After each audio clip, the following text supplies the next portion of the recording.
Hello guys, welcome back to my YouTube channel. तो आज मैं पहली बार ऐसे वीडियो बना रही हूँ। शायद आपको आवाज़ मेरी क्लियर नहीं आ रही होगी। तो मैं सोच रही थी क्या बनाऊँ, लेकिन आज तो संडे है तो सोचा कि ऐसे कुछ अपनी स्टोरी ही शेयर करूँ, अपने लाइफ की स्टोरी शेयर करूँ। तो पहले तो मैं पहले मैं मैं बिलासीवाला से हूँ। तो उधर मैं एसएमएस मीडियम में पढ़ती थी क्लास 6 तक। तो उसके बाद फिर क्लास 6 में मैंने जेएनवी का एग्ज़ाम दिया। तो उसके बाद फिर मैं मेरा सिलेक्शन हो गया था उसमें। उसके बाद फिर सिलेक्शन हो गया तो क्लास 6 में मैं जेएनवी धुबरी में एडमिशन ले लिया। तो उधर बस 40 स्टूडेंट ही लिया था और जेएनवी हर डिस्ट्रिक्ट में है। तो उधर हम लोगों के टाइम में बस 40 स्टूडेंट लिया जाता था, मतलब हम, क्योंकि हमारा मतलब जो जेएनवी था वो टेम्परेरी साइड में था, वो परमानेंट साइड में नहीं था। तो इसीलिए 40 स्टूडेंट लिया था। तो उसके बाद फिर सिलेक्शन हो गया, सब बहुत खुश, मेरे पापा तो बहुत खुश, मम्मी भी बहुत खुश, मैं भी बहुत खुश। और पहली बार मैं हॉस्टल में जा रही हूँ, मतलब मैं ये सोच रही थी कि वाह, मैं मुझे मतलब मम्मी नहीं है, पढ़ने के लिए नहीं बोलेगी, घर में तो मतलब पढ़ना ही पड़ता है, मुझे डेली पढ़ना पड़ता है। उधर तो इतना आज़ादी है, मम्मी नहीं है, पापा नहीं है, कोई नहीं है, फ्रेंड्स के साथ मतलब बहुत अच्छा लगेगा। उसके बाद फिर मैं गई, वो था गौरीपुर में था, हाँ। तो क्योंकि तब परमानेंट साइड नहीं था, टेम्परेरी साइड ही था। तो उसके बाद फिर मम्मी-पापा मतलब वो सेंट्रल गवर्नमेंट का है, छोड़ने गए, मेरी बहन भी थी, छोड़ने गए। उसके बाद फिर मतलब मैं उधर मतलब जेएनवी में 4 मतलब हाउस होते हैं, जैसे अरावली, नीलगिरी, शिवालिक, उदयगिरी। तो मुझे नीलगिरी में मिला था।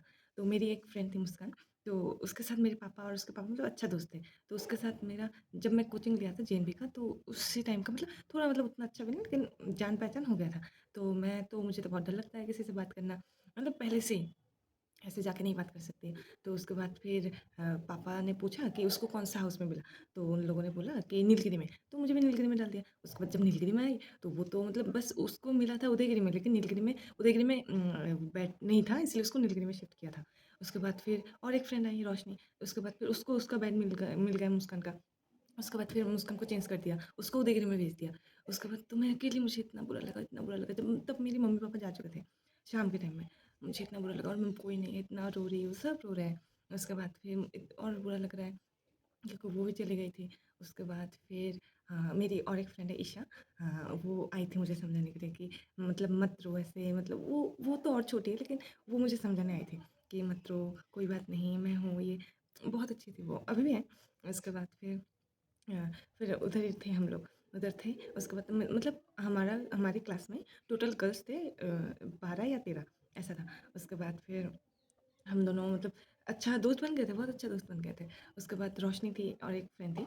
उसके बाद और 3 थी। एक तो अफ़सना रुखसाना थी और एक थी दीक्षिता थी। तो हम 6 लड़की ही नीलगिरी में आ गए थे और बाकी 2-2 करके अरावली में 2, नीलगिरी में 6, शिवालिक में 2 और उदयगिरी में 2।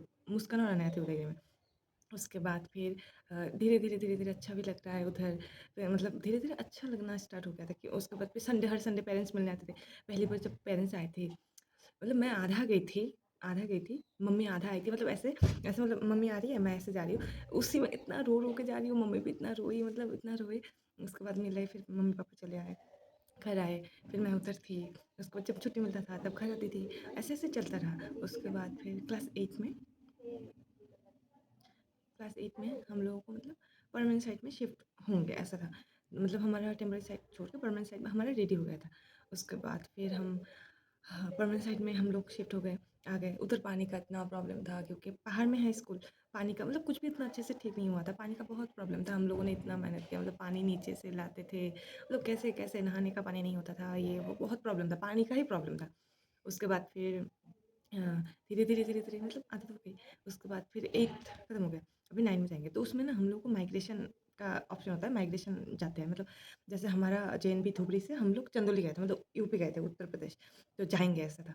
तो फिर मेरा नाम आया था, मैं और एक है धनजीता डीजे और अनाया और फुरैया, हम 4 लोग और बॉयज़ में थे 6 लोग थे, अभी तो अच्छे से याद नहीं है कौन-कौन। तो हम लोग का नाम हुआ। तो तब मतलब जो मेरी फ्रेंड थी ईशा, बहुत अच्छी दोस्त थी और रोशनी भी थी। मतलब हम ईशा और मेरा बहुत अच्छा दोस्त, मतलब वो बहुत अच्छी दोस्त थी। तो रोशनी के साथ भी था। उसके बाद फिर जब मतलब ईशा ने मुझे बोला था कि तुमको ना एग्ज़ाम के बाद मतलब 8 के फाइनल के बाद कुछ बोलूँगी, तो मुझे लगा क्या बोलोगे? बोलो, बोलो। उसके बाद फिर उसने बोला कि मैंने इतना पूछा, उसके बाद फिर बोल रही है एग्ज़ाम के बाद ही बताऊँगी। मैंने बोला नहीं, तो कुछ दिन बाद उसको बोला नहीं मुझे बताओ क्या बात है बताओ। उसके बाद फिर उसने बोला कि मैं ना जा रही हूँ इधर, मतलब मैं इधर से जा रही हूँ, जेएनवी से जा रही हूँ। मैंने उसको बोला चुप रहो, जो असली बात है वो बताओ। मैं तो मुझे तो ट्रस्ट ही नहीं है, वो थोड़ी ना जाएगी। उसके बाद फिर एक दिन हमारा मतलब एग्ज़ाम खत्म हो गया था। उसके बाद उसका पेरेंट्स आ रहे हैं, उसको वो मतलब पैकिंग कर रही है। मेरा तो पैरों तले ज़मीन खिसक गई। मैं क्या हो रहा है मतलब दिन में मैं तारे देख रही हूँ इतना, मतलब अभी भी याद आता है।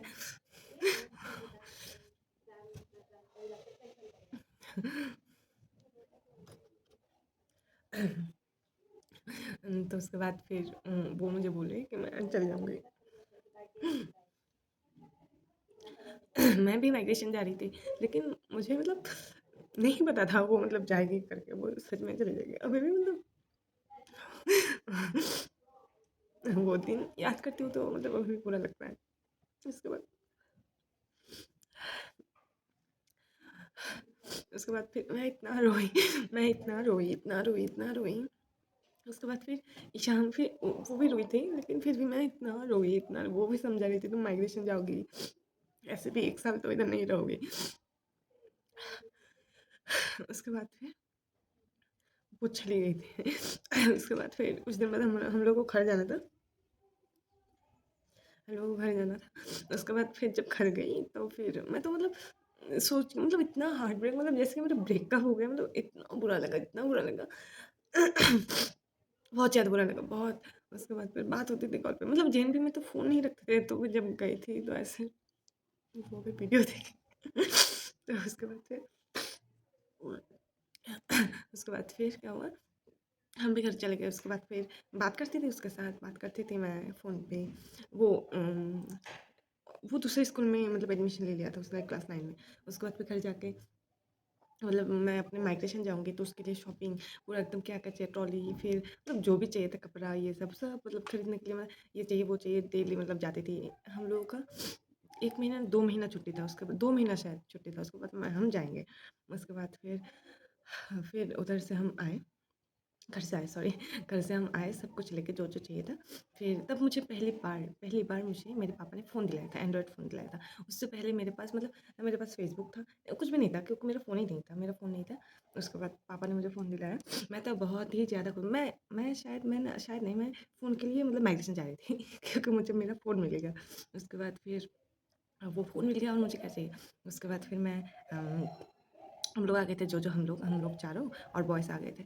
उसके बाद फिर हम जाएँगे, जिस दिन जाएँगे उस दिन मतलब उस दिन ही आई थी मैं, घर से उस दिन ही आई थी। पापा मतलब पैसा देना है मुझे, पापा बॉयज़ हॉस्टल पता नहीं कहाँ चले गए थे। हम अभी थोड़ी देर बाद मतलब वो जिसमें हम बैठे हैं, वो स्टार्ट हो गई। पापा नहीं हैं, फ़ोन कर रही हूँ, रिसीव भी नहीं कर रहा है। इतना गुस्सा आ रहा है मुझे, इतना गुस्सा आ रहा है। मैं रो रही हूँ। पापा उसके बाद स्टार्ट हो ही गया था। तब तो ऐसा ऑनलाइन भी नहीं था, जीपे वगैरह कुछ भी नहीं था। तब आ रहे हैं मेरे पापा। मुझे इतना गुस्सा आया, उसके बाद पैसा दिया, अच्छे से बात भी नहीं किया। फिर हम लोग उधर से चले गए। तो उसके बाद की स्टोरी मैं बाद में बताऊँगी। Thank you.